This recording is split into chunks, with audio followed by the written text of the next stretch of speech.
अरे गोळांवर मासा नाचते किती এই জায়গাটা ওই হাতে মধ্যে সব দেবে ওই জায়গাটা। আসসালামু আলাইকুম, আশা করি আপনারা যে যেখান থেকে দেখছেন সকলেই ভালো রয়েছেন।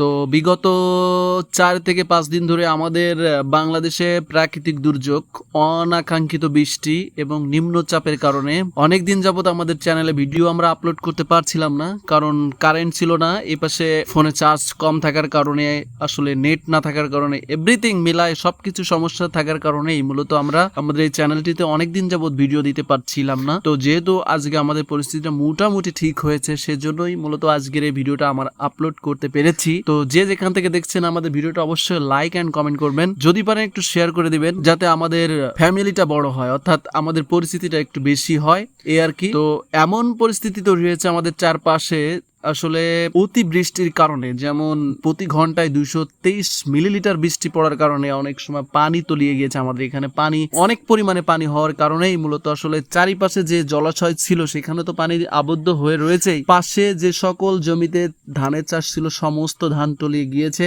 এভরিথিং মিলায়ে আমাদের যে জনজীবনে একটা বর্বরতা তৈরি হয়ে গিয়েছে এই অল্প কিছুদিনের মধ্যেই। যদি এমন আরো 2-1 দিন চলতে থাকতো, অবশ্য আমাদের ঘর বাড়িতে পানি উঠে যেত, সেই ক্ষেত্রে আবার অন্যরকম একটা ঝামেলা তৈরি হয়ে যেত।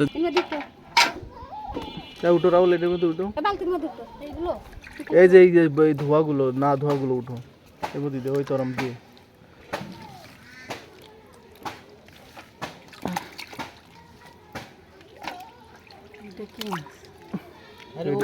ওই এই সেই পাবদা মাছ, পাবদা মাছ কি মাছ এটা? এই একটা পাবদা।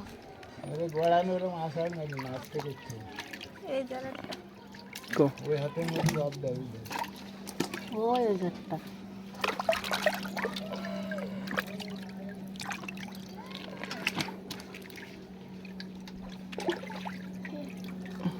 পাবদা, এই আরেকটা পাবদা, এই একটা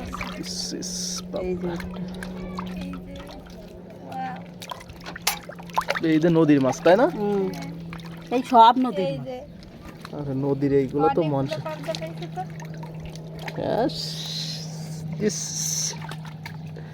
এইটা হচ্ছে বাটা, কিন্তু এই যে একটা পাবদা। পাবদা আলাদা গেল, পাবদা হচ্ছে হবে আমাদের ঝোল ভর্তা।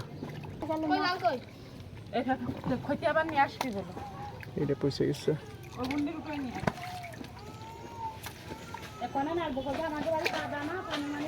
দেখে কে যাবা না